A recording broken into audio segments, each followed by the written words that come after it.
We're now joined live in studio by Dan Perry, international affairs analyst and former Europe and Middle East editor of the Associated Press. Good evening, Dan. So here we are again talking about the continuing efforts to bring the hostages home, still to no avail. Apparently, we're going to be waiting about 48 more hours to get a response from Sinwar. Do we have reason to have any kind of hope we're going to get hostages home? Well, the one thing I can identify as different is that Israel is making what appears to be an ultimatum. And this time it looks like they're serious about invading, about the last stage of the war, which probably it would be, an invading Rafah. So I think Hamas has a choice to make. The pressure on Israel is, I think, overpowering to agree to a deal if it's anywhere in the zone of not ridiculous. Unless Hamas asks to be given control over the Temple Mount, I think if they offer any hostages, they'll get their deal. In particular, because the price Israel pays in terms of pausing the war seems to be ever so slightly fictitious, given that the war has, according to many military observers and also just anyone who watches the news, has been on a quite low ebb for months now, while we drag our feet and wait for something to happen or not to happen in Rafah. Moreover, Israel really can't invade Rafah without an action plan for the 1.5 million displaced people in Rafah, and everyone agrees that to move them out, to erect tent cities in central Gaza and northern Gaza, and to move them out is itself a 2, 3, 4 week undertaking, and so of course the war would have to. But that said, you know, we have been talking about this for a couple of months now. We see, you know, satellite images of some tents appearing to be erected, but it's only like a couple of hundred, not enough, not enough to handle it. But at the same time, you know, the world, we're seeing everything happening on college campuses, both graduates of one of the campuses that is ground zero for anti-Semitism, you know, pushing an end and all of that. But at the end of the day, we're not going into Rafah. Look, so it's I like take too seriously a bunch of ignoramuses on college campuses in the U.S. With all due respect to the adorable students who have an opinion they want to protest about. But what is that true? Are good smart enough to get into Ivy League universities and not able to read they haven't facts. been requiring SAT scores the past couple true. years. They That may waived explain SAT some scores. of it. That's right. That's coming back. Well, maybe we'll see protests for other causes as well, like the real genocide happening in Sudan, and the Rohingya and everything around else the world that no on the one face of the planet that the students appear to have forgotten about. But in all seriousness, the war needs to wind down for the administration in the U.S. Biden cannot reach the summer and the Democratic National Convention with protests outside against the war that is happening. So from their perspective, it needs to end, and more than this.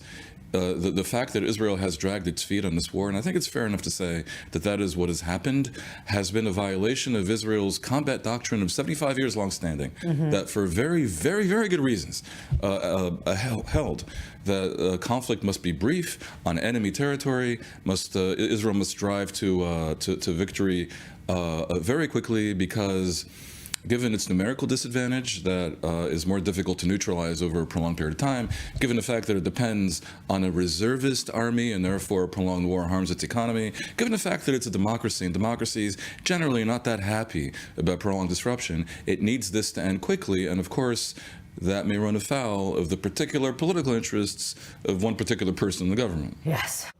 If you decide to wave a white flag and cancel the order to occupy Rafah immediately, in order to complete the mission of destroying Hamas, restoring security to the residents of the South and to the citizens of Israel, and to return all of our abducted brothers and sisters to their homes, the government headed by you will have no right to exist. All right, so your thoughts on that? I mean, Smotrich first. He's such an easy target. I mean, look, it is yet another reflection of the political genius of Benjamin Netanyahu that he surrounds himself with the likes of Smotrich that has the otherwise unbelievable effect of making him appear sagacious and measured. Smotrich, I can also say, appears to be yet another case of the phenomenon whereby the shorter and the more fictitious an Israeli minister's own military experience was, the bigger the saber that they rattle in their effort to be a tough guy and promote the causes of the extreme right. Look, Smotrich from the beginning has made very clear that he thinks the hostages basically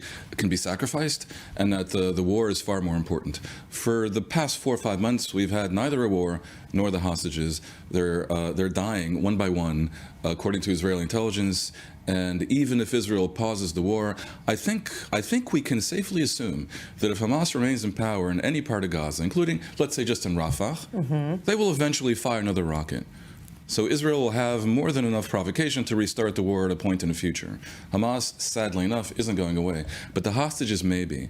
Now, what on earth compels Smotrich, who is theoretically an observant Jew, to be so sanguine and indifferent to human life in general, and in particular fellow Jews, is truly a fascinating thing to behold, and I think it can probably populate many PhD theses on the nature of religious politics in today's there definitely will be a lot of books and theses, things to talk about from there. All right, now turning to Saudi Arabia, where Palestinian Authority President Mahmoud Abbas is currently at the Economic Forum in Riyadh, where he's calling on the recognition of the Palestinian state. And at the same time, the Saudi foreign minister adds that a two-state solution is the only pathway to resolve this issue once and for all. Take a listen.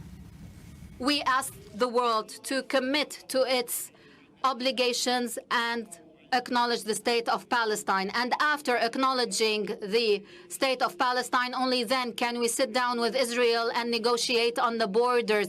All right, Dan, your thoughts on that? I mean, Look, as you know, I do agree that the only long-term solution for Israel that maintains its democracy and also its status as a Jewish majority state is indeed a partition.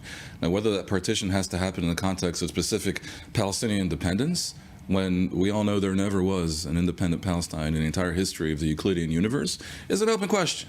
But yes, partition is necessary, and a Palestinian state would be better than eternal meshing together of Israel, the West Bank, and God forbid Gaza. However, selfsame Abbas had many opportunities.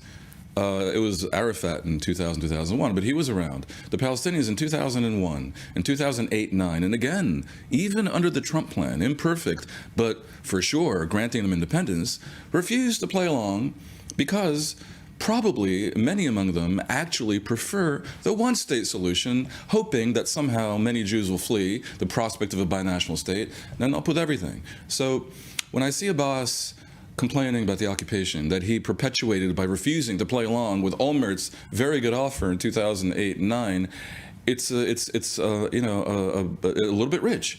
But if indeed they're prepared to enter an agreement with Israel without a final agreement on borders and to negotiate borders later, then maybe there's something there that one can hold on to. I know, however, a lot has to happen before we even get into and right now, the Israeli body politic is not prepared to remove the army from the West Bank, given what happened in Gaza. Right. And that was Hamas's plan. We don't even have a day after. It's a tragedy that it worked, but that's the reality. All in all, a relatively quiet afternoon. A lot of people up here would appreciate this and hope that it will continue. Keeping an eye on that border, of course.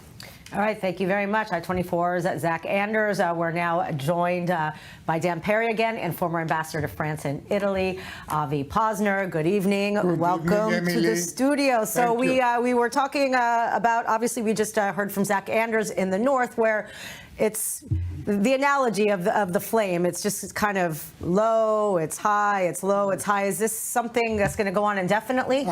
There is nothing going on indefinitely apart of God. Right. It's going to go on as long as we haven't found a solution to get our people back to the northern part of Israel. Dan, you want to say something? Yeah, I obviously I agree with everything, and of course it's true, but what it is not is reasonable. This is craziness. That Israel can't attack back because it will be attacking Lebanon, or a population that has no control over the people that rule it, except that state of being the rulers is informal. And I have to wonder how long this can last until all the world's brainpower doesn't figure out another way to handle it. And perhaps one thing that can be done is to end the fiction and to simply declare and to ask even the UN and the US and the EU to accept that the rulers of Lebanon are Hezbollah. And then make clear to Hezbollah that they're responsible for Lebanon. And if they attack Israel, then Lebanon will be attacked back. I can assure you something, that if there is a bigger attack from Hezbollah on Israel, our response will not be limited to Hezbollah. It is evident that the target will be the Lebanese state. That is evident to everybody. Is that even fair until Hezbollah is recognized as the government? No, you yourself said they have no option. You know, they are not the government, and knowing a little bit how international bodies function, they will not be recognized by anybody as government. No, what I say, that if we will have to face a real big attack from Hezbollah, yeah, of course, we should not limit ourselves only to Hezbollah. Then the Lebanese state will be the It saddens me so much, because many of my friends are Lebanese, and I know, you're right, that they don't want, not only war with Israel, they don't want Hezbollah to rule them as they do. Absolutely. But honestly, and it's a terrible thing to have to Right, say. they're not complicit like many people in Gaza, but they also don't have the strength and power to do anything about it, right? They have taken this country hostage. Lebanon already went through a 15-year civil war. Maybe they need another 15-day civil war, where the West arms the Lebanese army to take these people out. Yeah, I agree with you. Oh my goodness, this is just so complicated and so upsetting. And we talked before you came in about the situation in Gaza. We heard obviously what Smotrich said, and then Benny Gantz said, listen, no hostages, and this government has no right to exist. So it's not the first crisis, Emily. It's not the first time there is a crisis. And there was one statement by the Hamas a few days ago that worried me a lot, when they said that 70 hostages were killed by Israeli bombardment. So I don't believe it. I don't believe it for a second. But what can it say? That they have killed or liquidated or raped or whatever half of our hostages. Yeah. So I think it is very urgent to take them out, to do whatever we can to take them out. The other things will wait. Yeah, I feel the need to say one thing. Yeah. I have been very critical of this government throughout, and I think the war strategy was misguided, misconceived, and a little bit dishonest. So I will take every chance I get to defend them in order to be even-handed. All this criticism that they're preventing a hostage deal is missing one thing that I haven't seen, which is an actual public offer from Hamas that is even close to reasonable to return part of the hostages for something any government in Israel could accept. They have been quite consistent in asking for Israel to pull out of Gaza and to end the war and to give them a victory narrative. Which won't happen. So here, right, and then we'll what? talk in a month. I know we're going to be talking about this in 6 months. All right, thank you both so much.